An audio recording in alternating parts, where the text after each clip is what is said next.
Oh, hello world. What's happening, man? I am still Cam, and this is the Real Resilience Talk podcast. That's the melodies you hear it.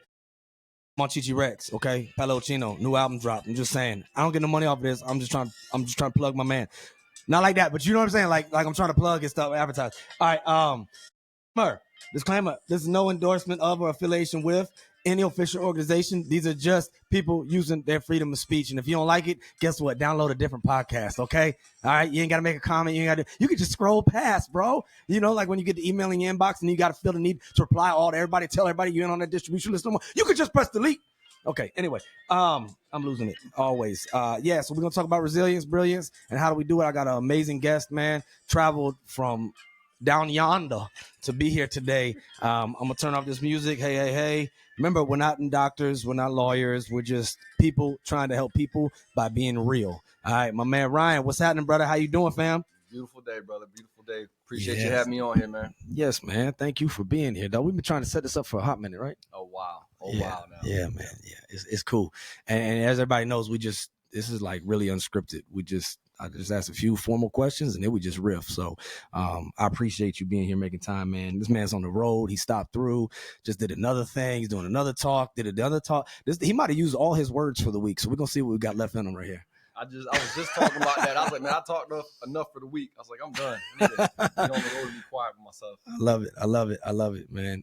So just off the bat, man, Ryan, let me know to you in your own words, what is resilience to you? And if you could let us know a little bit of your background. When I hear resilience, man, I thought about this for a while, especially with fitness. Like resilience has been the new word, the new flavor. But the first thing that comes to mind is always perseverance. There is so much that one individual is so capable of doing and achieving, just through perseverance, believing in themselves, not giving up. It's wild to believe, the things that we tell ourselves, the story that we tell ourselves, and the encouragement that we give ourselves, and what we can persevere and achieve. So when I think of resiliency, I'm thinking of, persevering, not giving up on yourself, never quitting on yourself. Never quit or give up. Never quit, right? I love asking that question because we get it thrown at us, and there's a Merriam-Webster's dictionary version of it. There's even the Marine Corps has their own definition of it, but it means something different to everybody. Like, and even like saying perseverance. Like I've even heard that argument. We need to replace the word resilience with perseverance. Yeah. I say tomato, man. It's all about what you said, though. Don't quit and keep moving forward. So believe in yourself every single day. Why not? That's all it is. That's all it is. We all have bad days, man. They're gonna come, they're gonna go. Yeah. But not thinking, man, this is it. This all life has for me is just this bad day. Yes. So understanding that they're gonna come, they're gonna go. They're gonna help grow you. Digging into yourself and into those around you to get you through those dark times, hard times, whatever the case may be. Yeah. So. No, I love that, man. It really is like a not if but when, and that's the human experience. Absolutely. If not now is when, and then you don't know if it's going to be like a critical stressor. You don't know if it's just going to be like some regular stress because it's just a part of life. But we need, like, I also think like we need it. We need a certain level of stress, like stress-free life. We would turn into Jello. It'd be like on Wall-E, right? There's no growth. You stay stagnant. That's, again, you can relate that to anything. You start getting comfortable. There's no growth in what you're doing. You have to have some kind of healthy environment, that you're stressing yourself out in. Yeah. To promote growth, to promote the mind to grow, to challenge the mind. But if I continuously do the same things every single day, compared to lifting, my muscles will never grow. I have to challenge my muscles. There has to be a progressive overload in what I'm doing to mentally, physically grow in everything that we do. Yeah. No, I agree. And that we can't see it in the midst of it, but sometimes when you're going through that pain, you don't want to appreciate it. Everybody's like, I'm happy this happened to me. But like most of the stuff you look back on in life, whether good or bad, and to me, the only permanent is death, your own death. Everything else, I feel like is temporary. It's money comes, money goes, people come, people go. I mean, people remarry, people have more kids, like you get a new job, a new career. Like the only permanent in our little story, like Don Miguel Ruiz talks about, and our little dream of life is our own death. And it's just like, why? I guess what I'm trying to say is that sometimes we don't appreciate the struggle while we're going through it, but it's what makes us later on. Absolutely. And like you said, you talked about divorce relationships. Like very few have that high school sweetheart. Yeah, very few. Very few do. Yeah. For those that do, hey, amazing and more props to them. Yeah. You know, they had to go through a lot in Yep. communication and fights, whatever the case may be, to continue that marriage on.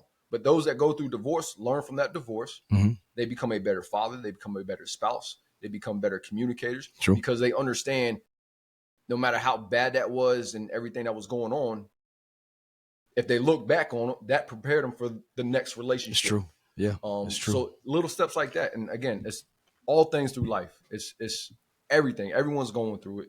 But it builds us and grows us into who we are. Yes. Ryan at 17 is not the same Ryan at 39 years old. He old. Yeah, he old. I'm older. But no, it's serious though. That's the progression, man. That's the growth. That's the growth.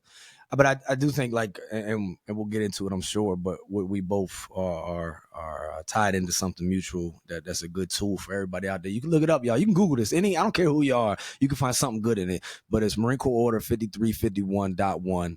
That's the Combat Operational Stress Control Order. And specifically, when we're talking about stress and stress recovery, is OSCR, Operational Stress Control and Readiness. I like to think of it as resilience altogether, right? Stress plus recovery equals growth. You can't do pull-ups every day, or you can't do, I don't know, some people do squats every day. That's different. I don't want to get into all that. There's going to be somebody in kinesiology, actually. I don't want to get into all that. What I'm saying, though, you got to give yourself time to rest and recover. Like stress plus stress plus stress plus stress is not, even if you're on a workout plan, there's certain days that you're kind of cheesing it, and that's part of the design, so that way you can maintain and grow and get stronger. But I think that's the same. And the thing I always say on here is like the astronauts, when they come out of the capsule, when they land, they don't ever just jump off and be like, hey, y'all, what's up? Yeah. Like usually somebody helping them because they ain't had no stress. They ain't had no gravity on their joints. 100%. But even to your point, you're talking about lifting, like there is active recovery. There's passive recovery. There's recovery built into that program. I might not be lifting as heavy that day. I might not be stressing my body out as much that day, but it's in a sense helping with me recover to lift heavier, to push past those comfort zones when I get to a very stressful level. And that's what we talk about in OSCR. And I was just talking about it today. We say resources and we say programs and we say OSCR and we throw these names out there. Is it Oscar the Grouch? What does this just mean? But it is, in all actuality, it's stress. Yes. Military or not, everybody deals with stress. It's continuous and ongoing. Everybody. You can wake up, guess what? You spilled your coffee. Now you're stressed out because you ain't got no coffee. And if you're a caffeinated person, you need that coffee. I'm an addict. I just got to get addicted to the right stuff now. Mm-hmm. But if we understand and have an idea on how to control that, take a second to pause and instead of react to what's going on, understand the situation, then we'll be able to grow and learn from these experiences and whatnot. So we don't, these stressful moments, then when we challenge ourselves, we don't explode. It doesn't become a traumatic event or an overwhelming event that puts us or someone else in harm's way. Yeah. Keep that in mind if anybody's listening and you're like, oh my God, happy talk. Look at y'all. Like, you'll grow from this.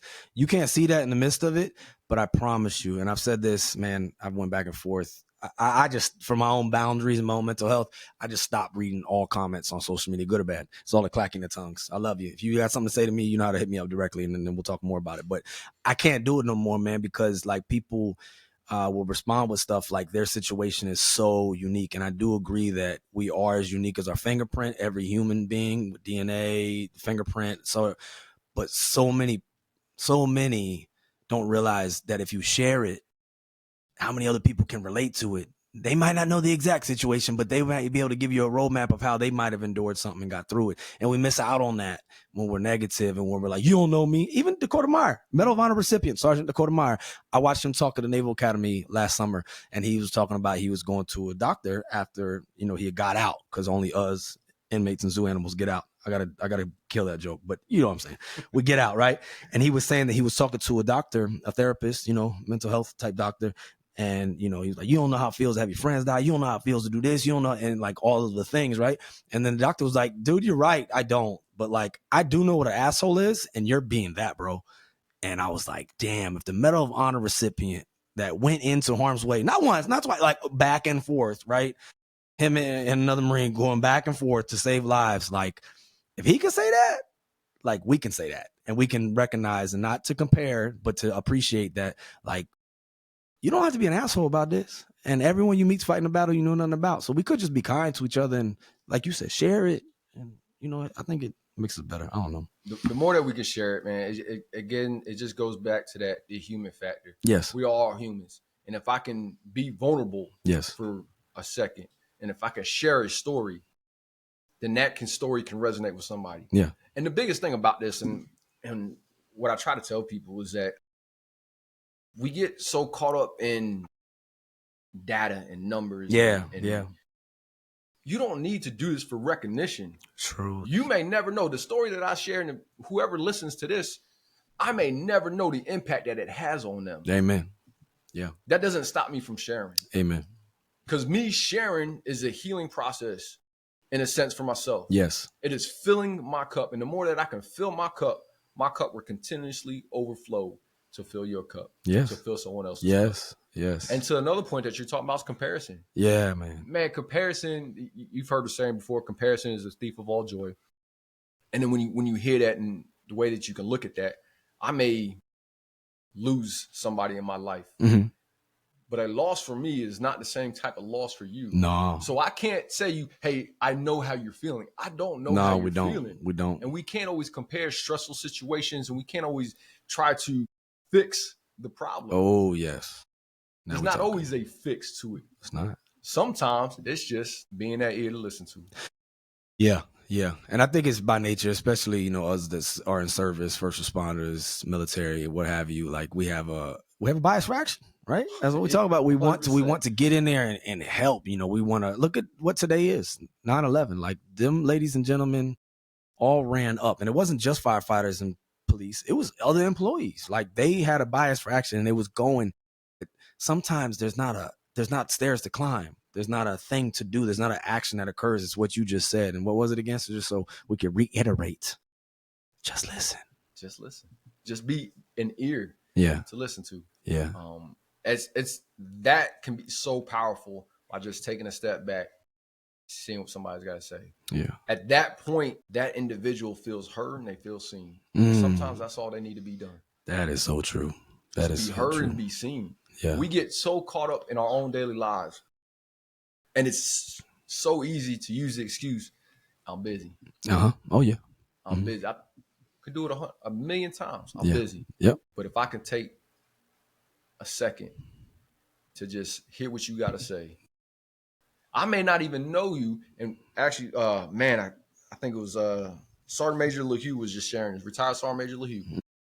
He's like, if I'm walking to a meeting, everyone knows the Marine is next to me. They know they see me in the hallway. I'm busy as crap and I got things going on. They don't want to burden me with their problems.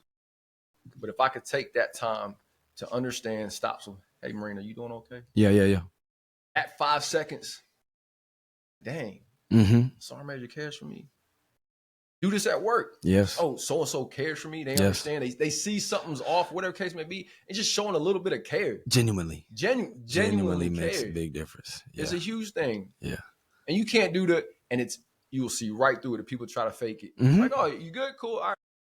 Yeah. Man, whatever, man. You don't care about me. It's the truth, man. Yeah, you can't fake it. But, it is important that we take it. We take that time. We make that time to do exactly what you described. Or if at that moment, like, hey, we're going to talk in a little bit, okay? I'm going to find you. I got to do this right now, but I'm going to find you one-on-one. That's a monkey. I got a monkey in my house running around. I'm going to find you, and we're going to follow up on this. And that's that follow-through. Like whether you shoot a weapon, a basketball, a baseball, a football, whatever it is you throwing, shooting, follow through, and I'm going to come back to you. And I'm going to verify, like, Are you really good? Because what we most people, oh, good to go. Living a dream. This is the most negative shit. Rah. How you doing today? Living a dream. Another day. That's the most negative shit in the world, man. Another day. Damn, dog. How bad is it, bro? Yeah, but I hear it all the time, and that's cool. That's just and that might be just how they are, right? They just say stuff like that. But if you know them and you're investing in them, you'll know if they're like straight. Hold up, that's not fine. You're fine. You know what I mean? Yeah, that's not Cam. Hold on. Yeah, hold on. I can't talk to you right at this moment. About 40 minutes, I'm coming to talk to you. Actually, I'm going to leave. Stay out here because I'm acting like I got to use the bathroom in a few minutes after this meeting. We're going to talk outside right quick because I ain't want to be in a meeting anyway. Real talk. I'm just playing. But it's sincere like that. You got to take that time, make that time. But for you, man, Everybody's done heard me 67 episodes worth of running my gums. I'm humbled by you being here, the man you are, the leader you are, and the impact that you make. And you're so right in saying that we can't always see the positives. And it's not about numbers. It's just about, man, what's the effect we're having? What's the impact? And you are a rich man in the sense that, like Jim Carrey said, the effect you have on others is the most valuable currency there is. I hear your name from young warriors, old warriors all the time. Like, yep, Ryan, help me out with this. Ryan, help me. And you don't even know it. But that's that real capital. That's that real currency in life. And this man is rich in that sense. With that being said, and you talked about Ryan at 17, Ryan at 39 now, what has helped keep you resilient, bro? And your background too, like however you want to, how much you want to expand. Yeah, so man, graduated high school at 17. Was on the Yellow Footprints a month later. In boot camp at 17. Turned 18 in boot camp. Luckily, drill sergeants ain't find out. Yeah. Had to keep that. East Coast, West Coast? East Coast. East Coast? East Coast. Come on now. Come on. But I was, again, just sharing this and just talking about this. Like, man, I was like the embodiment of what a Marine is. What is the epitome of a Marine? And I felt like I had to maintain and hold this image day in and day out. But as I got older and the things that I was doing, I look back now and all I was doing was running from the things that were stressing me out, were breaking me down. But I was like, man, if I just keep working out hard, if I keep running faster, I was like, nobody will know. So that was how I felt that I could be resilient and persevere, and I'll just be the strongest, best Marine there is. You're doing pretty good at that, by the way. So yeah. Oh, don't let this image fool you. This body is broken. Yeah, in all that's different cool. ways. We got Flexerol. We got we got what, Tiger Balm, BioFreeze. We got all that by stuff. the gallons, bro. Change your socks, ibuprofen. Yeah. But it came to a point where it's like the physical part of it wasn't enough. So it's not just about the physical. Absolutely not. You heard that? That's a warrior right there. Right there, warrior saying it's not just about physical, y'all. I just want to hit that because so many people, it's a good outlet. It's money, like move, motion, all that stuff. Motion causes emotion, but it's not just physical. So please, however much you want to expand on, I just had to hit that. That's a big point. I'm stomping I can't do that right now. I can't, but I'm stomping my foot. But no, I mean, and that's what I use as my outlet. Yeah. Man, if I'm stressed out, I'm going to go to the gym. Yeah. If I'm stressed out, I'm going to go run. I'm going to go lift some weights. And that's what I did. I poured myself into it. And so there was a point where I couldn't do that no more. Yeah. Where my mind, my mental health was so bad at a point where my body was been through enough. My mind was been through enough. And it was one day, again, walked through the hall and someone took the time. Chaplain took the time. Morning. Oh, hold on. Yeah, what's going on here? Hey, Stats on, come here. Yeah. And this was 16 years in the Marine Corps, I was running from it. 16 years in the Marine Corps, I just kept hiding and covering up all these issues that I thought would just go away. Yeah. That I thought I could outlift them. Yeah. Man. And so that one day, his chaplain pulls me aside. He's like, hey, come to my office. Yeah. Wow. And I didn't even know this chaplain. This chaplain never knew me. Yeah. But I go into his office, and he didn't even have to say anything. I just broke down right there. Completely broke down. No words were ever exchanged. And I felt like I had nothing else to give at that point in my life. Couldn't push. I couldn't persevere anymore. That belief was dwindling. But this chaplain had belief in me. So after that day, still remember this day, and this day will forever live with me. I drive out the gate, and I pulled over on the side of the road, and I called my mom. And again, I just broke down. I said, I don't know what to do. I'm a staff sergeant in the Marine Corps. I'm supposed to keep this image, hold this image. I'm supposed to be the one strong for everyone. Everyone looks to. I'm the leader. I'm the mentor. I couldn't do it anymore. And my mom is a strong, very faithful woman. She told me just to follow God. And growing up, man, Sunday schools, church, like it was pushed on us. It was heavily pushed. So like once I came out and got out of the house, church was, and I was like, yeah, I believe in faith. I believe in the Lord, but I was like, yeah, nah, it's okay. I don't need to go to church every day. And even though I said I was a faithful man, I wasn't practicing and following my faith. And I would tell people, oh yeah, faith, family, fitness, like these are my values. Yeah. But I wasn't living them and I wasn't practicing them. So then again, the chaplain that I talked to referred me to this church. And I go to this church and I sit outside and I see people going in. I was like, what's it gonna do for me? This isn't for me. Like I don't see anything in this. I was like, let me give it a chance. It's paramount. I've been doing me for so long, and I'm at a point where I can't go on. Let me give this a chance. The chaplain gave a chance. My mom told me to follow God. So I walked out, closed my car door, and I started walking up to the church. And I swear to you, it was the biggest dude that you can think of is standing on this one-way sidewalk to get into the church.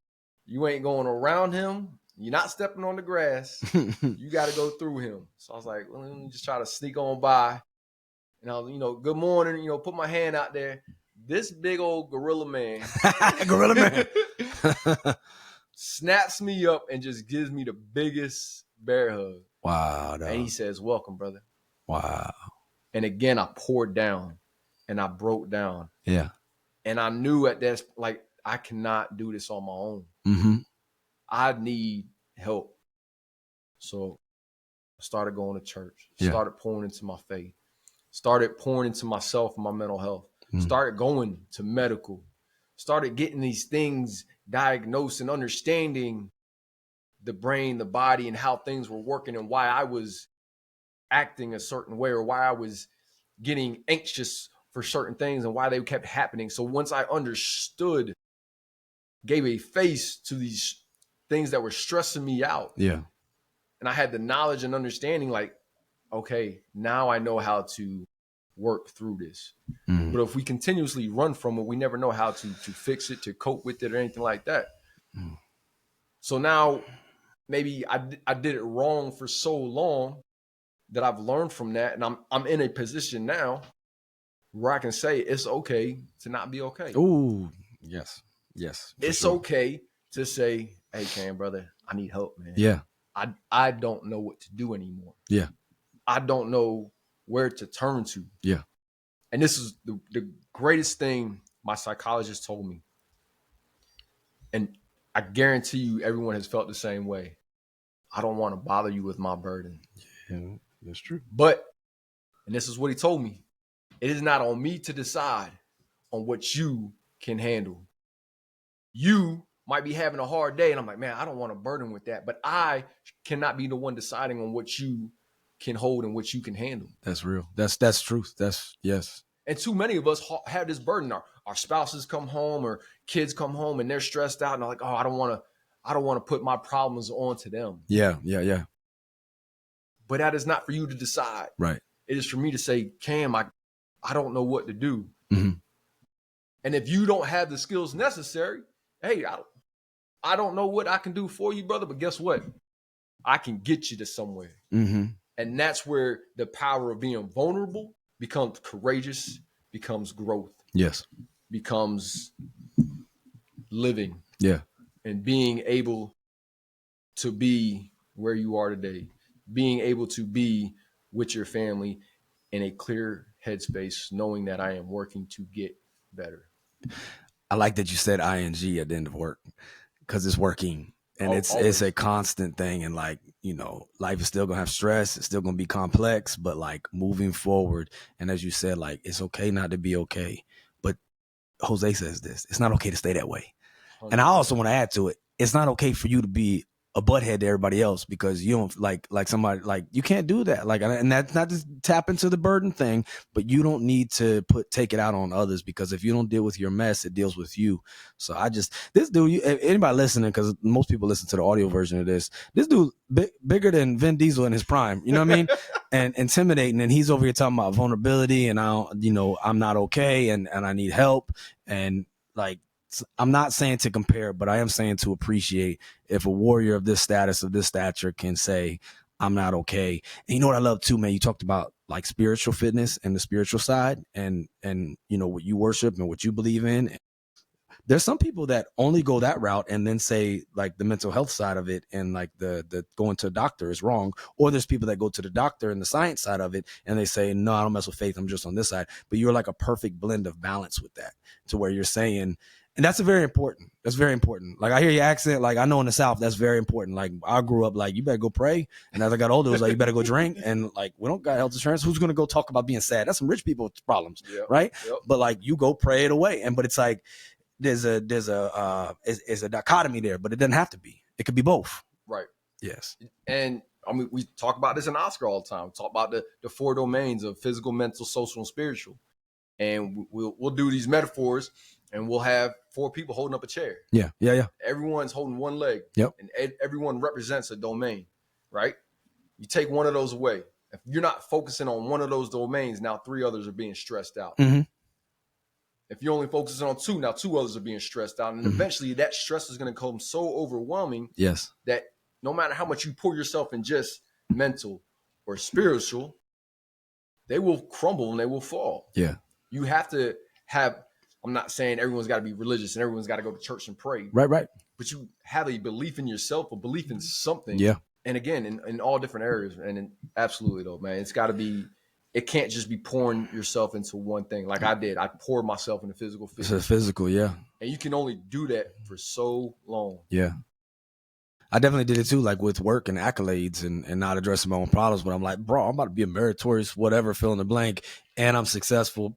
Y'all got TRICARE. I'm good. Yep. Right? Like that was, I just thought, okay, I'm a provider, so I work hard now. I'm going to play hard.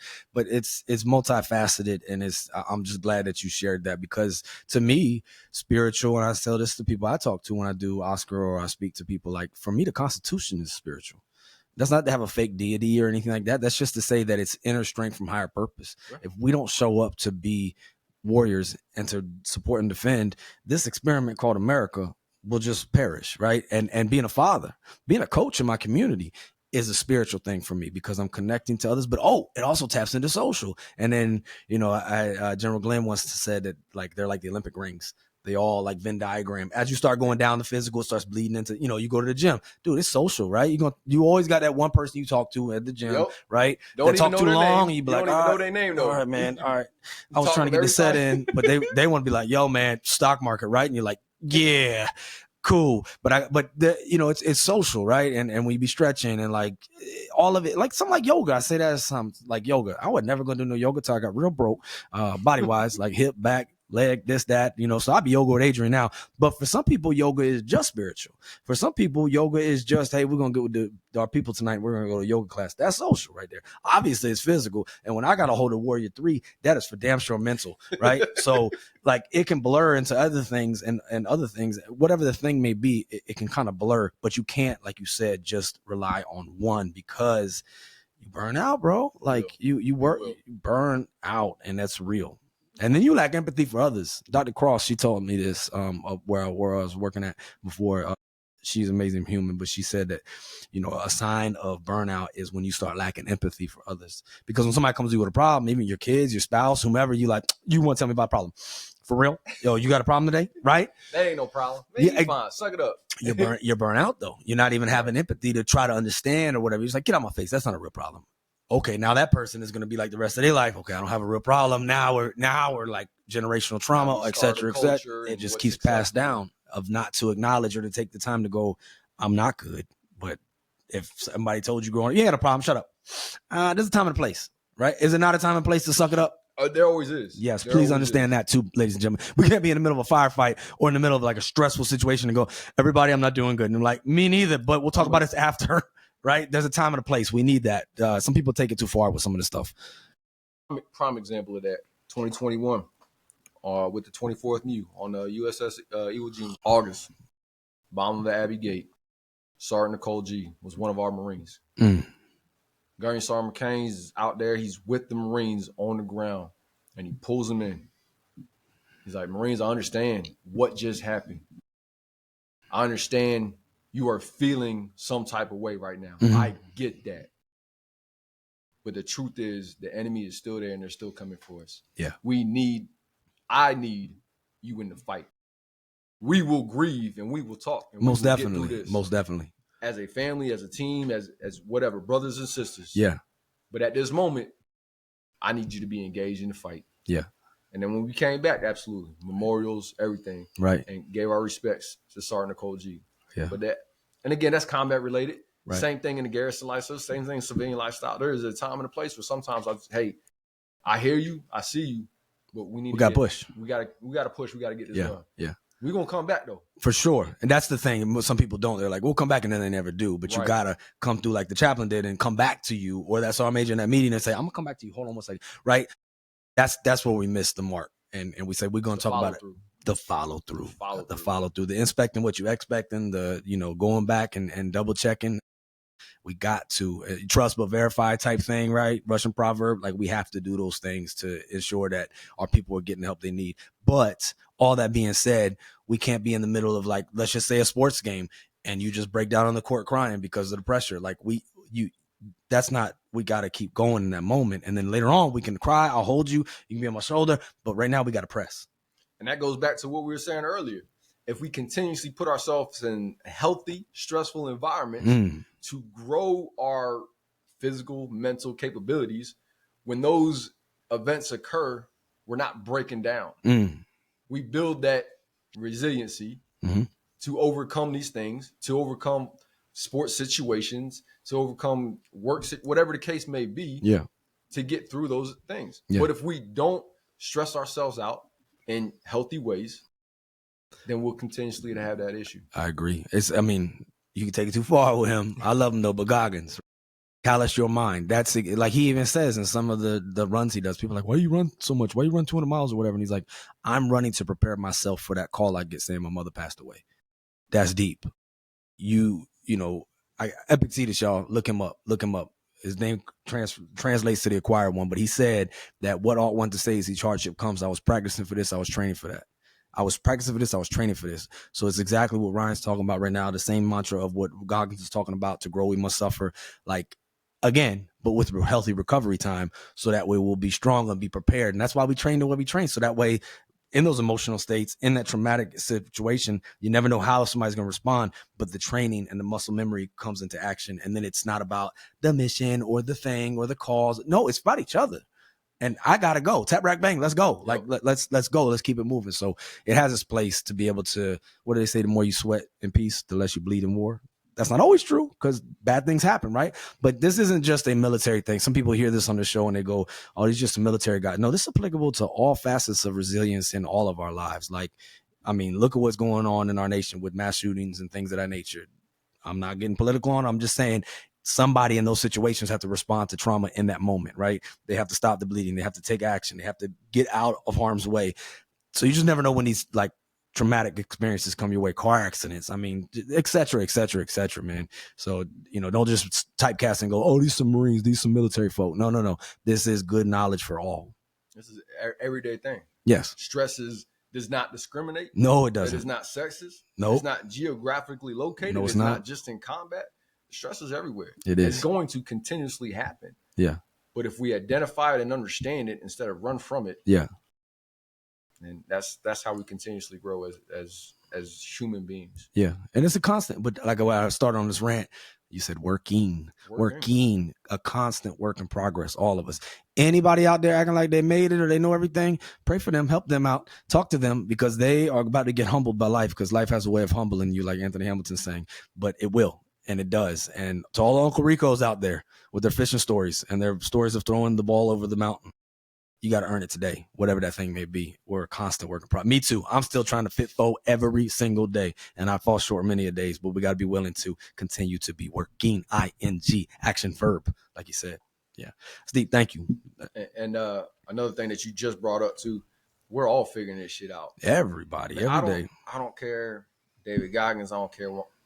Simon Sinek, Oprah, like you can put any name out there. Jocko, Good. Robbins, like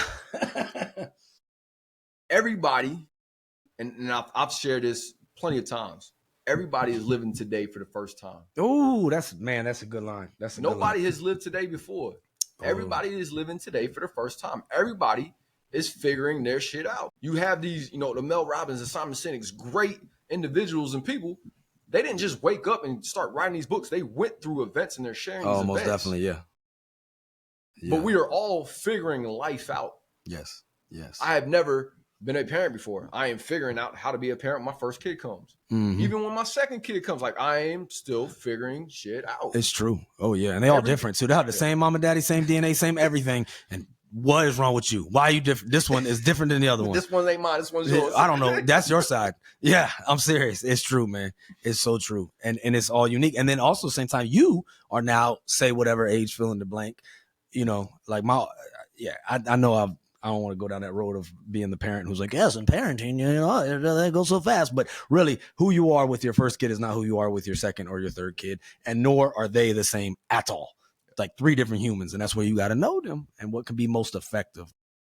I think with all of these things of helping people out, there's a lot of good intentions. There's a lot of effort.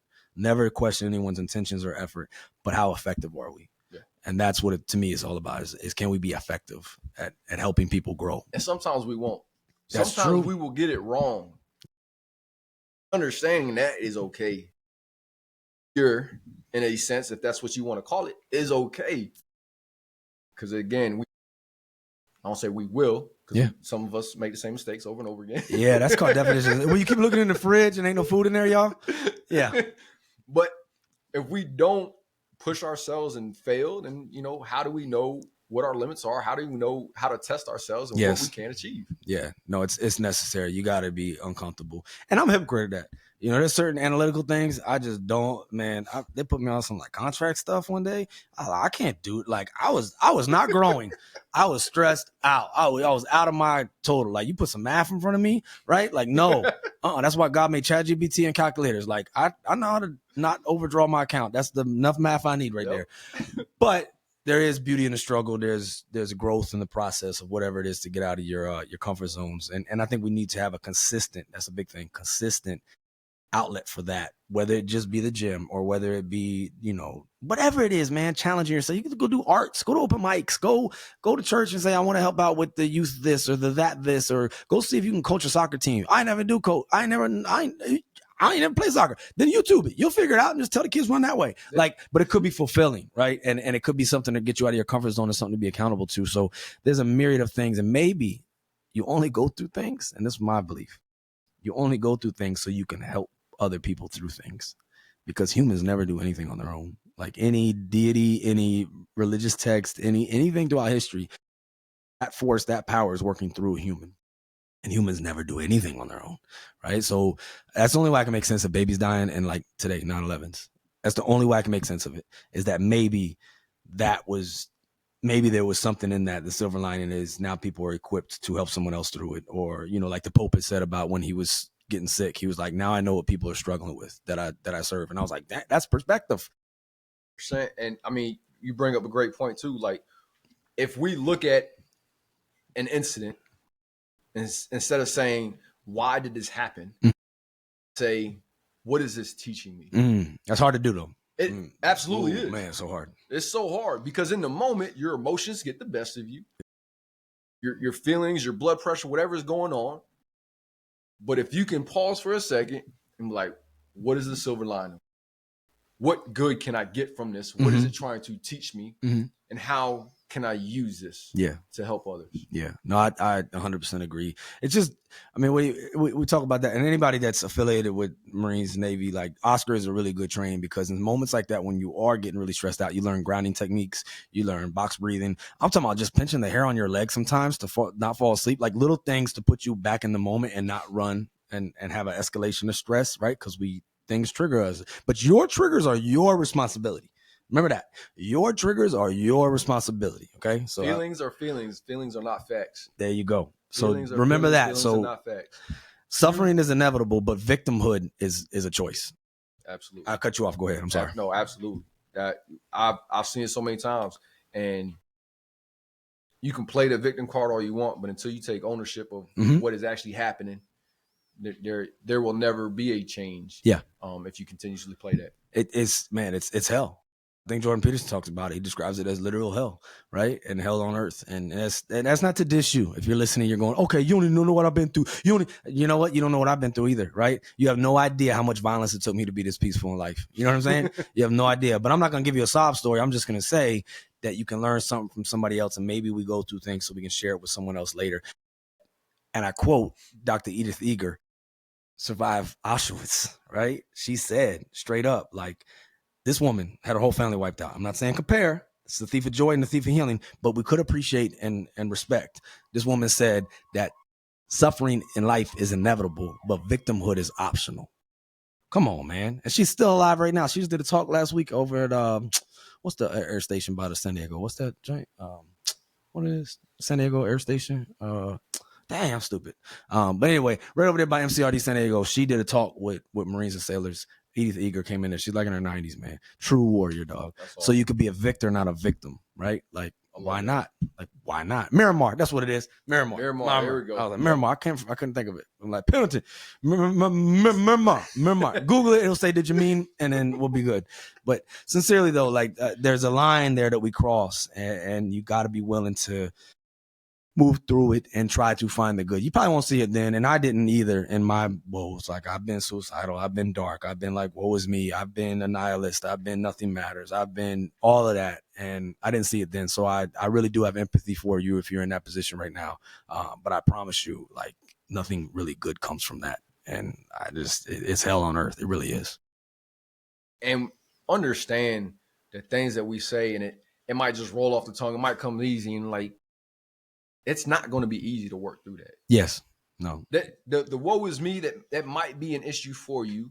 You might play that victim card. We understand it, but take it one day at a time. That's it.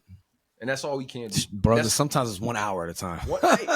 Child to child. I mean, child to child, Sunday to Sunday, male to male. Whatever it is. It is. But if you take this overwhelming idea and this goal and like, man, that's never going to be me. But if we can break that down, yes. Like, you know what? If I can just get to lunch. Yeah. If I can just get to tomorrow. Yes. And then tomorrow's you got another chance. Yes. No, I couldn't agree more. It's hard in the moment, but Brad Bolnar, he's the like boss man, him and his wife Victoria, of that 1 Degree of Separation. And I talked with him. He was on my show before, and I always asked, you know, what would you say to someone contemplating death by suicide, making that the ultimate decision? This was so genius. And then other people have said it as well since then. But wait. That's what he said. It wasn't like go reach out for help, call 988, go call 911. It wasn't like go tell some. It was wait. I was just like, man, 4 letters. And then I had a brother of mine, Mark, break it down. He was like, who am I tomorrow? What am I tomorrow? Right? Just wait. Like my man just said, man, if I can just get to lunch, like just keep holding on. Have hope in yourself. Yeah. And you can't see it now, man. You really can't. But like, I feel like, and I'm sure knowing your faith background, I feel like if we're not meant to be here, something will ensure. Whatever you want to call said thing, doesn't matter, will ensure that we're not here. I'm not a nihilist on that. I think that if we're not meant to be here, we won't be. So if we're here, we might as well try to make the best of it. And I'm telling you, if you want to find purpose, if you want to find meaning, go try to help somebody else that's around you. Not saying pour from an empty cup. You got to do your own self-healing, things like that, but see what's around you. Maybe that's why you was placed in that area that you are, to be able to be of help in that area. And you'd be surprised how fulfilling that can be when you go outside yourself and then you go external. No, I love that, man. I came up here this week and I was sharing with some people like, man, I'm in the room with so many great names, so many great people. It's heroes. Legends, heroes. You know, people that I can't even fathom what they went through. And I was sharing with a brother. And he's like, you know what? He's like, I want to push back a little bit. Yes. He's like, no one in that room's name is greater than Ryan Galante. He's like, you were put in that room for a reason. So to your point, you are alive today for a reason. And I truly believe that. I do too. On where you're at, no matter how the suffering that you're going through, how good life is, like you are where you at for a reason. Yeah. And what you do with that, you ultimately can control. Yeah. But it's okay to ask for somebody else, like, hey, you got some guidance on this? Like, I don't know what I'm doing right now. Right. I signed up to coach the soccer team so my kid could get a free membership to the team. I don't know what the hell I'm doing. You could ask somebody. There's like forums. There's other people that, man, you'd be surprised. You talk about Simon Sinek, right? He was talking recently and he was saying about how he had a friend that went through something and she didn't tell him about it. And he was like mad at her. He was like, why did you take that opportunity away from me to be there for you? Like, you'd be surprised how many people are out there that really want to help you. Now, I also know there's people out there that don't want to help you, me, or anybody, right? But that doesn't mean you stop calling that one. Maybe you call me, you call Ryan. We don't answer the phone. You can call somebody else. It's so crazy, these phones. There's a mixtape right there. Like, you can call people on these things, right? But don't just, oh, well, Ryan didn't answer, nobody cares. That's whoa now. Or if you're church hurt, like they say with faith, some people are church hurt. That's fair. I respect that. I am too in a lot of ways. But that doesn't mean we throw the baby out with the bathwater on all things spiritual, right? That's a rat just barking. I got a Shih Tzu that never grew up. Like, it goes from looking like an Ewok, and then we trim it, and it looks like Ren from Ren and Stimpy. It's so ugly. Ugly dog. Face on. I should get a tax reduction for that ugly dog, man. But who are some people in your life? I mean, you talked about your mother. You talked about that chaplain. Obviously, great leaders in this week of being interacting with leaders. Who's been some people who have helped you stay resilient? And my family, and again, growing up, family was huge. The family was everything. Like, we had family reunions every year. That's cool, man. So no matter what I felt like I was going through and I couldn't handle, like, my family knew that. They could see that and they could sense that. And it's taken me a long time.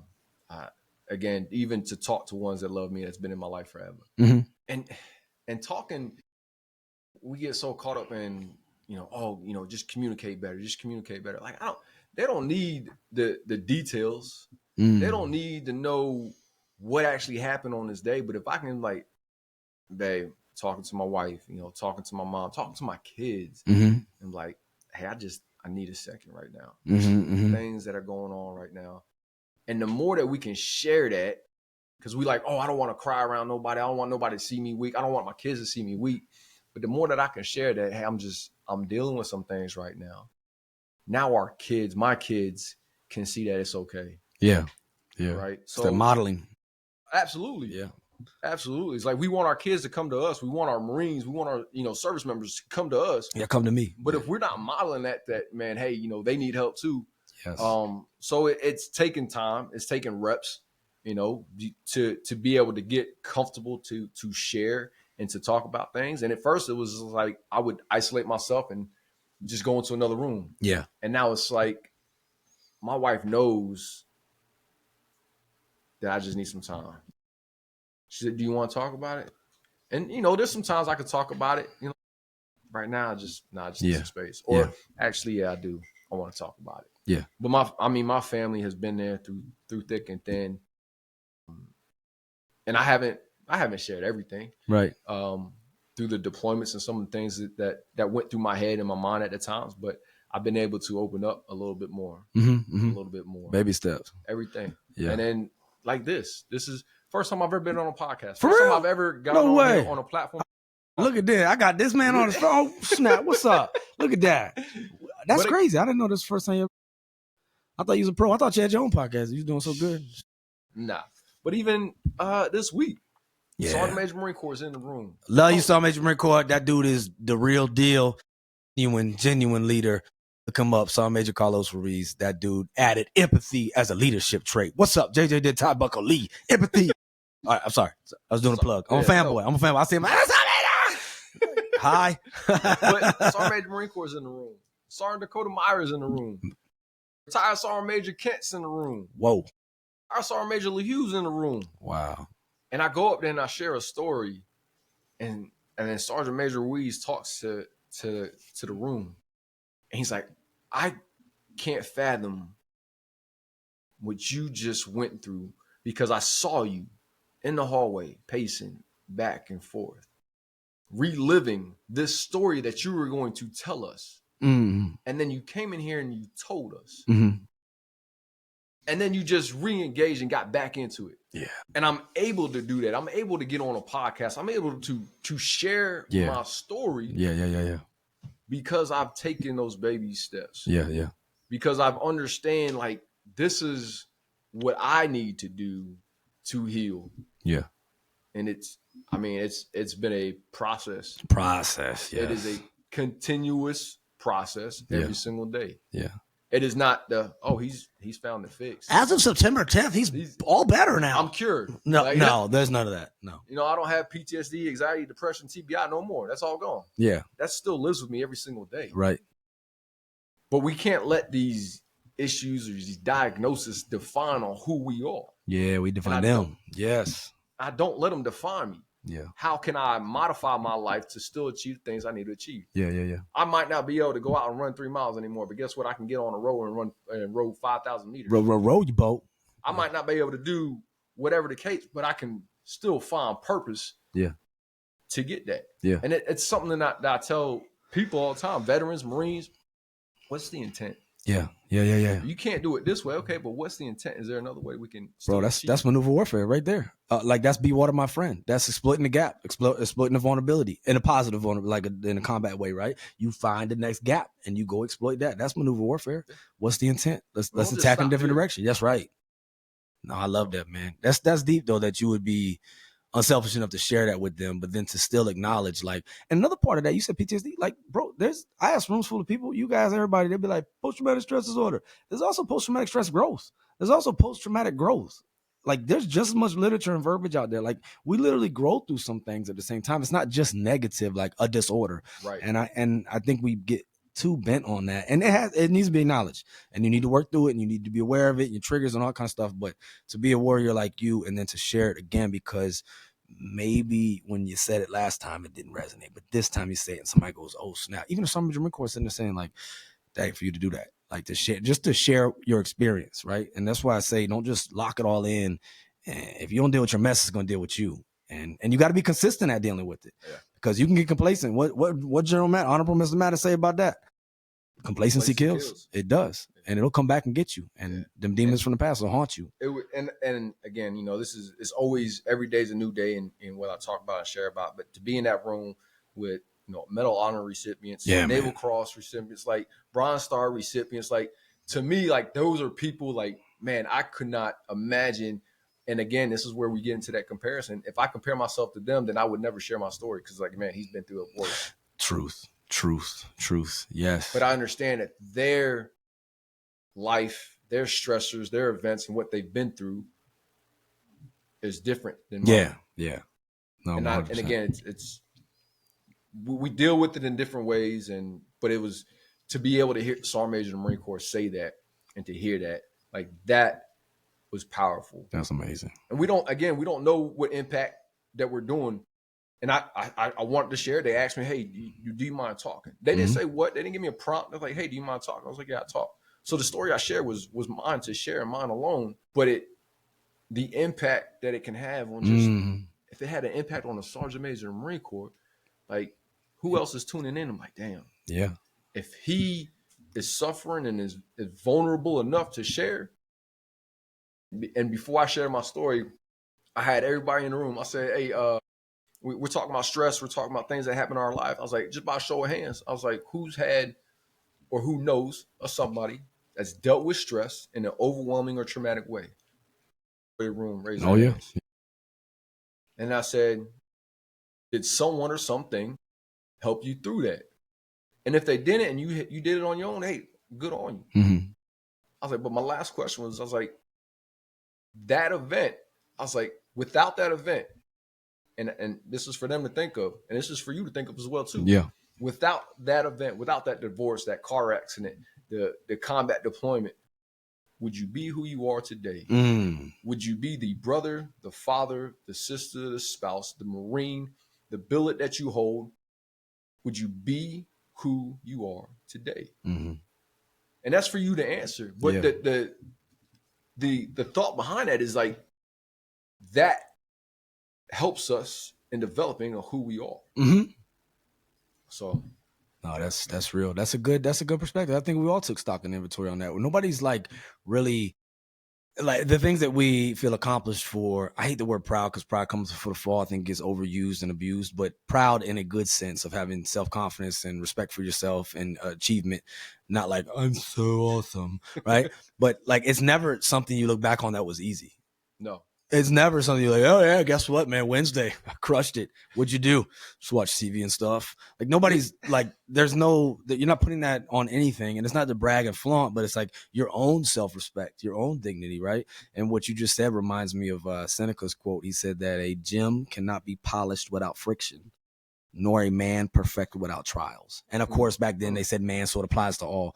But that's how diamonds. That's how that's how they made, right? Sure. And we need that. But also, you do need that time to recover, and you got to self-assess, and you got to be aware of yourself. And that's where it's like, we got the leadership principle of know yourself, seek self-improvement. And I'm like, it gets to a point where you like, I'm in my 40s now. I'm like, know yourself, know how to deal with your crazy self, right? Like that's part of the improvement process. It is. Because it's like, oh, I should not put myself there. But that's nobody else's responsibility. That's my responsibility, right? And I can't say like, you don't know me, you ain't grow up like I did. You didn't. Like, we can't do that and walk around like that. Like, that it doesn't play well on the playground. Like nobody wants to play with you when you act like that. And if you are acting like that, then change it. Maya Angelou, if you don't like something, change it. If you can't change it, change your attitude.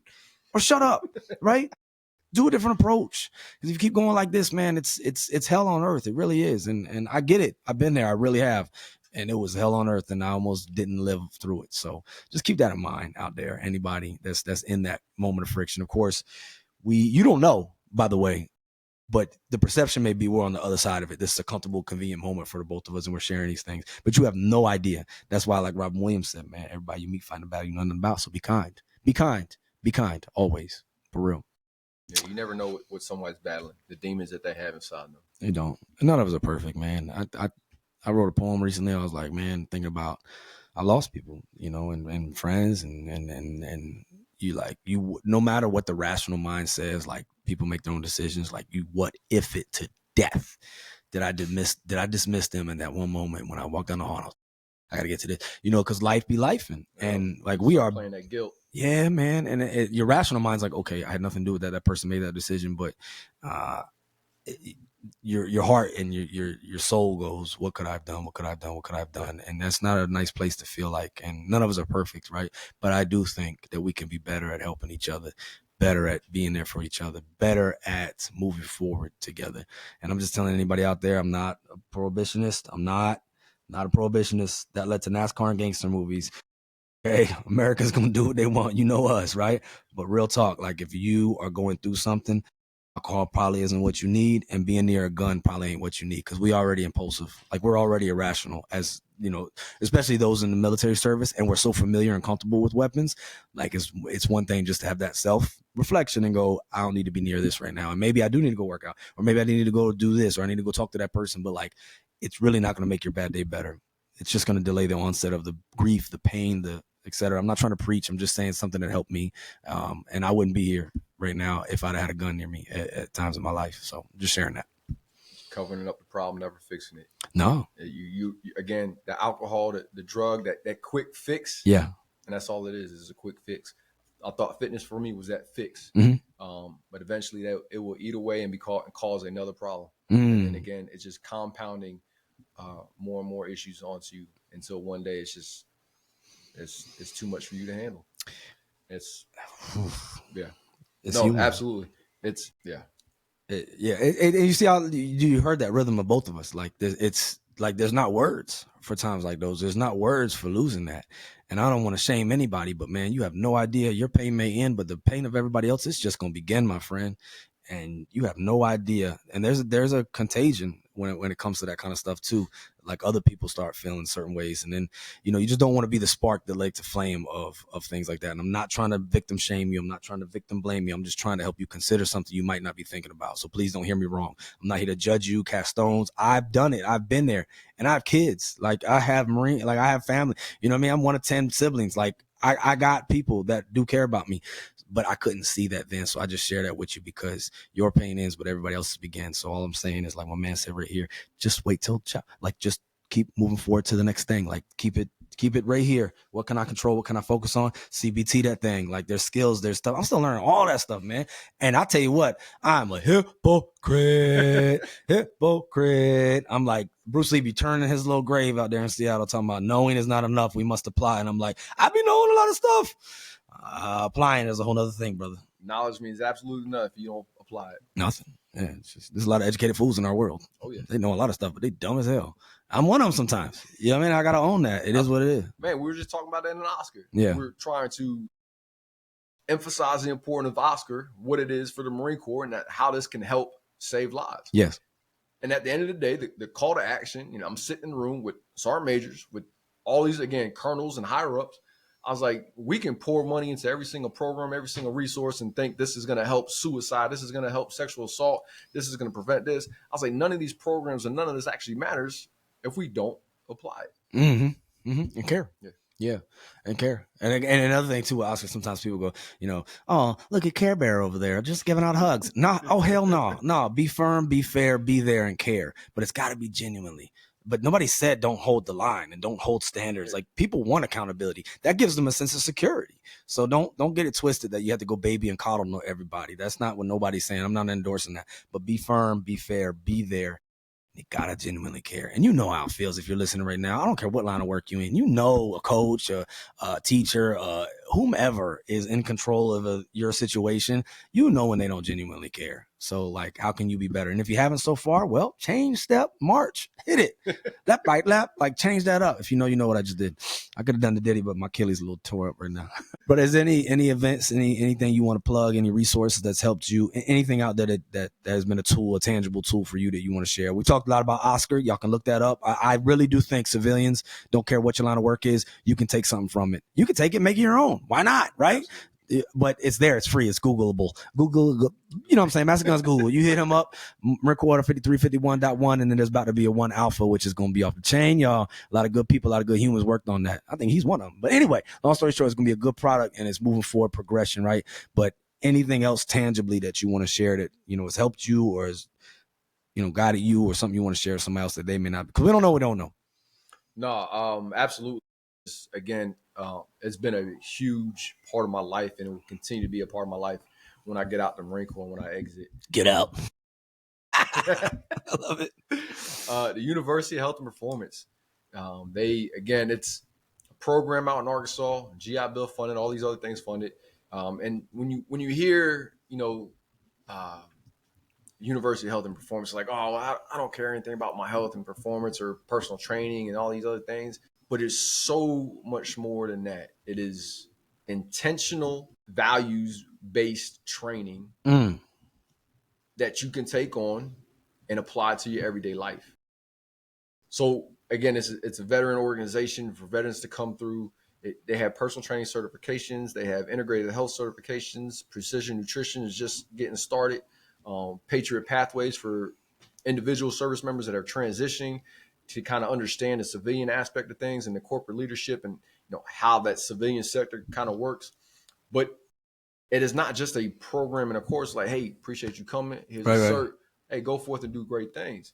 The great thing about this program is that they get tied into Veterans Future Foundation, which I've been hugely a part of and impacted by. What's the name of it again? Veterans Future Foundation. VFF. Veterans Future Foundation.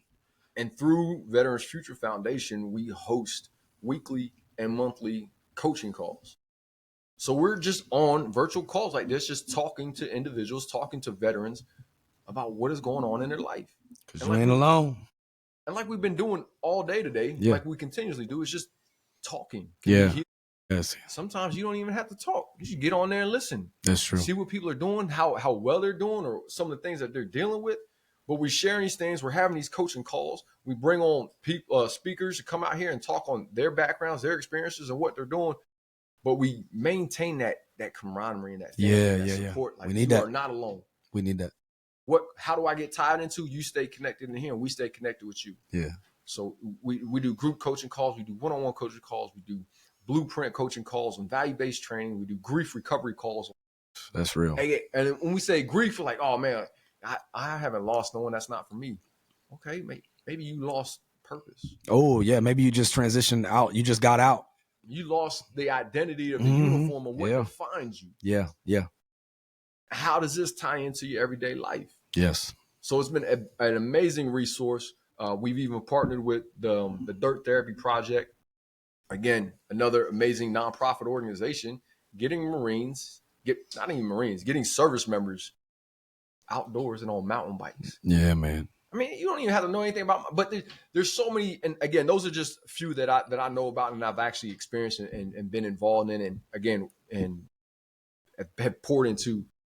But what we don't, there's so many nonprofits out there that veterans can get tied into and get. Wounded Warrior Project, another one, great one. I've done some work with them as well too, but we can't play this victim role. Like, man, nobody can help me. Nothing's there are programs out there, but we can only help those that want to be helped. Yeah, and that's another thing. I wish, with all these great intentions and all this effort, that we had this thing like the like Alpha Ball had and the Wicked. Like, we had this crystal ball, but we can't read minds, y'all. It'd be really cool if we could. Like, you got to speak up. Closed mouth don't get fed. Closed mind don't get fed neither. You got to open that up. And like you said earlier about the faith or whatever, give it a chance. Give it a chance. Give it a chance. Why not just try it? And maybe you're like, this ain't for me. Ew, I'm not into this bicycling crap. I got a bad buttocks or whatever, right? You got your thing, right?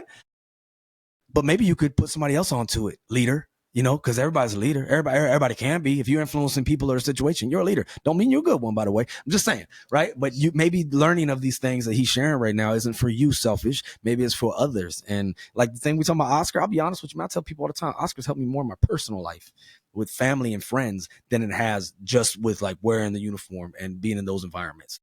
Of course, it's helped my friend because brothers and sisters in the Corps, but it's helped me outside of work. Like, not, oh my God, rounds out range, we're taking indirect fire. Like, no, contact right. Like, it wasn't just those, you know what I mean? It was more like, are you all right?